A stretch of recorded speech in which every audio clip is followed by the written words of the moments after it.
Hey there! Today I want to share with you the 6 tips to lose weight without yo-yo dieting.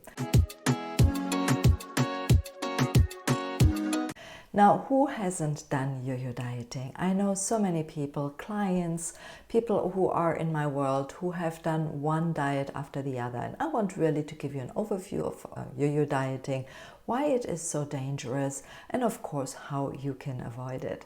My name is Andrea Caprio, and I'm really glad to be here helping you.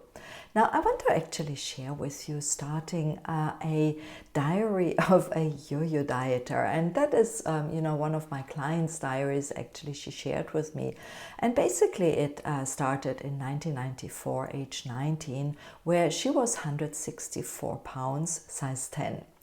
It continued in October 96, 21 years old, 172 pounds, size 12. And then it went down in 1999 in April, age 23, 122 pounds, size 4. And so over the years it went up back to size 10, down to size 6, back to 186 pounds, down to 161 pounds, again 183 pounds a few years later, 168 pounds, and then 182, and then eventually 194 pounds. And that is in November 2009. And as you see, over the years, it's really up and down. And most of the people go through diet after diet, right? And they lose some and usually gain more or whatever it is. But in general, a diet that doesn't work right leads usually to more weight gain. Now, yo-yo dieting is the cycle that describes this kind of action, right? This up and down. And as you possibly are here, why you're here is because you have been experiencing this. So I want to share with you the dangers actually of restrictive dieting and yo-yo dieting. So having, a diet, stopping, having a diet, and so on. So first of all, it leads to fatigue. I'm sure you've noticed that, but of course, it puts additional stress on your body, and that can lead to fatigue. And then, of course, besides that also, we are not losing only fat, but muscle. And overall, when you have this yo-yo dieting, you lose the fat and the muscle each time you diet, but usually the fat comes back, but not necessarily the muscle, unless, of course, you would train, right? Which does not always happen. Metabolic dysfunction is one of the other things that really is something important to understand. So this up and down is really going that it uses up our energy, right? And that can actually lead to metabolic issues. So because the body is always in survival mode, right? So very important also to remember that. And then, of course, low self-esteem, depression, anxiety, all this, because each time we diet, we think, oh, this time is the right diet, and it works, and then only to find out it isn't. And of course, that works a lot on your self-esteem and leads eventually to depression. The next thing is that you have, of course, increased risk for diseases that can be heart diseases, it can be diabetes, cancer, etc., etc. So there are a lot of different things that can lead to various diseases. So you definitely want to check that one out and prevent it, of course. And then more as well is hormone disruption. So for example, when we starve ourselves, it has an effect on our hunger and satiety hormone, hormone called ghrelin, and that can really lead to that it's more and more disrupted, and that can lead, of course, to more and more hunger. So something to keep in mind. And of course, as you probably know, you can gain weight, right? And with a weight gain, it is really something that the more you lose, the more you gain, right? And it's unfortunately in it. But the restrictive eating causes muscle loss and fat loss. But when we stop it, of course, the body tries to catch up, right? And that's why often we gain more. And then also it's, the cravings while you are on a restrictive diet are eventually leading you to eating more, to wanting more food, right? So that all works together. And all this can, of course, lead to disordered eating, right?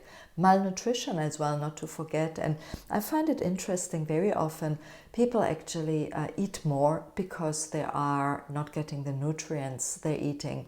That can happen through dieting, of course, but also through eating too much processed food. So just to keep that in mind. But malnutrition is really something I see often. And that can obviously lead to other health issues and, again, more eating, right? Because we try to get those nutrients. And eventually this not only to disordered eating, but really full-blown addiction, food addictions, right? And that are, these are the dangers of actually this yo-yo dieting, or eating often restrictive in a restrictive way, or following restrictive diet. So these are all the dangers. But now you ask, of course, so what do I do, right? I mean, I've been trying this dieting, it doesn't work, right? What shall I do? So the way we are seeing things, and it's really, eating for healthy weight loss without the yo-yo dieting effect, comes back to having a set of really, really good habits, but also digging a little bit deeper on what it is that is, there. So what I'm saying there here is actually going a little bit in the mindset. So let me share a couple of actually my 6 tips of overcoming the yo-yo dieting effect with foods. And I will share at the end also a few lifestyle changes that you can do that are equally important. So the number 1 tip for me probably is fill up on protein. I see very often that most people who struggle to keep a good weight, or who are on, try diets or whatever, whatever it is, but usually there's not enough protein. And just making sure that you have every meal around 30 grams of protein. Now, that could be 25, it could be 35, it depends obviously, how tall you are and so on. But usually I like to give that as an idea. 30 grams of protein, so a total of around 90 grams. So again, 70 grams might be okay for some might need 100, right? But around that is very important, and you definitely want to measure it, because often you think, you're doing the right thing. And this, by the way, is especially true for those more on a vegetarian or vegan diet. It's a little bit more complicated. By the way, it's not impossible. So I don't say that, it's not possible. In the contrary, there are so many healthy vegan vegetarian foods that you can include that provide you that protein. But protein is really important, and especially protein in the morning. I would say probably that is number 1. Now, the next tip is not to shy away from fat. Include fat in your diet, right? This fat-free, low fat, or whatever it's called, is a diet trend that was somewhere in I think it was in the 90s or so, where, we had that. It's not true. Unhealthy fat, yes, you want to keep away from, but healthy fats like maybe avocado or olive oil or nuts or seeds or so are really great to have in your diet. So you want definitely to have not too much, but don't shy away. It's very important for your hormones, and it's also super important actually to make you feel full, right? And that goes also what I said earlier with the protein. Next step is to limit your simple carbohydrates. Okay, so I mentioned already earlier, many people or most people are eating too many carbohydrates. And when I say carbs, I mean usually the simple ones. So I mean the bread, the pasta, the pizza, starchy vegetable as well counts on it, and of course sugar and very sugary food, and even fruits because there is sugar. Now stay away on those that are that are either too much or that are just simple carbohydrates, like starches, like bread or so. Definitely you want to lower that, but don't exclude it completely, because the tip is also here, some people go completely on a no carb or low carb diet, and that can work, but not for everybody. For example, for me, if I have no carbs at all, I can tell you I get not very good, right? So I need a little bit, but just a little bit, right? Some people might actually thrive on really very little, but we want always to achieve a balance, especially if we are wanting to get away from the yo-yo dieting, right? Remember, that's why we are here, because in the end you want to be able to sustain it. So you might have a time where you definitely lower it, but in the end you want to include a low type of carbs, but not the refined ones, of course, right? So have, for example, things like broccoli or cauliflower, leafy greens or so. Add those. That are really great carbs. They are not adding any, or there's no starch or very little starch in. So that's really, really great for you. So, and of course you have also really great nutrients in there. So, they fill up the nutrients that you need, and then you are craving less foods as well, or less nutrients, because you get them all, right? And by the way, speaking of, I mentioned broccoli, for example, and cauliflower. All these vegetables also have protein in them, by the way. So don't think that protein is only found in meat, fish, or so. It's also in vegetables. Great. And speaking of vegetables, get plenty of fiber. And that's probably my other, with the protein, probably my other really, really important thing. I always am, with my clients, I'm always on it and say, hey, make sure you get enough there. Because in the end, plenty of fiber makes you feel fuller and without adding the calories necessarily. So I recommend usually at least 25 grams, but usually I would say 30 to 35 grams. But if you don't have enough carbs, please increase slowly, otherwise you might have digestive issues.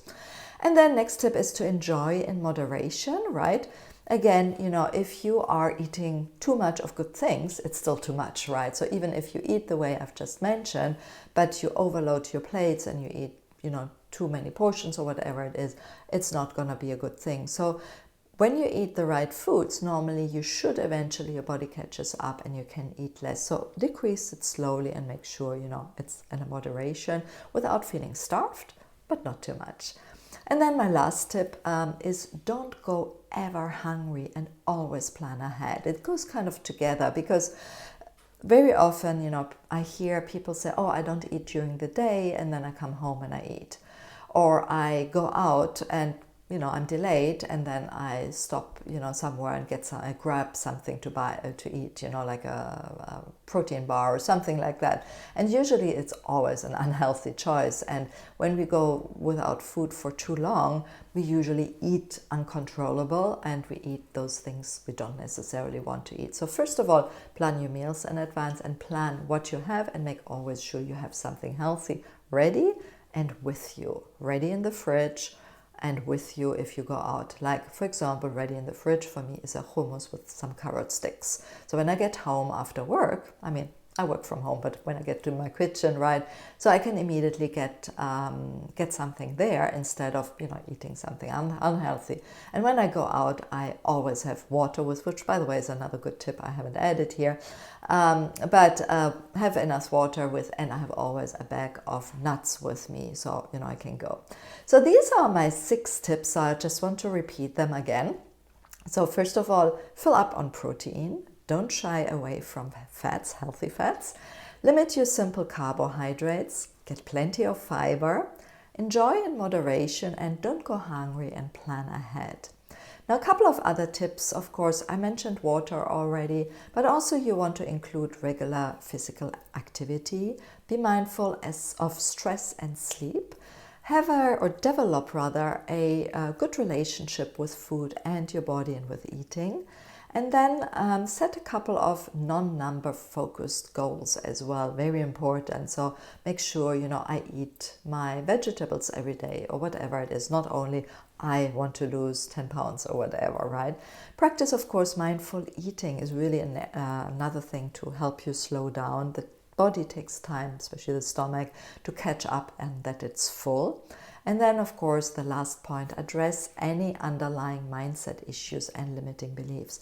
So now I wish, and I would love to invite you to comment maybe what is your habit, that you want to implement actually, that you can start to do right now to overcome yo-yo dieting. Please share that in the comments with me. And of course, if you have any questions, just let me know. And as usual, please like and subscribe and share this video with your friends. that you so others can take advantage. Now, I want also to invite you to my Healthy Habit program if you want a little bit more help. So if you liked what you're hearing, and if you want to learn really habits and routines that can be sustained, right? And if you want to address the root causes of your weight struggle or maybe health issues or so, and if you want to improve your relationship with food, stay motivated, and look for things like quick meals for busy people, because I know you don't have time, right? Or other things that really help you to overcome this yo-yo dieting and have a sustainable way of eating, I really invite you to check out my Healthy Habits program. The link is here in the comments as well in the description, so you can find it. And this is really something that helps my clients to overcome the issues and lose weight in a healthy way, but the long term, right? And learn really to address the underlying issues, develop healthy habits, and look at the mindset. So check out it. And of course, if you have any questions, please do send me a comment or a direct message or whatever it is. And of course, check out my other channels here, and of course other videos as well. My name is Andrea Caprio. Thanks so much for being here with me, and until next time, bye bye.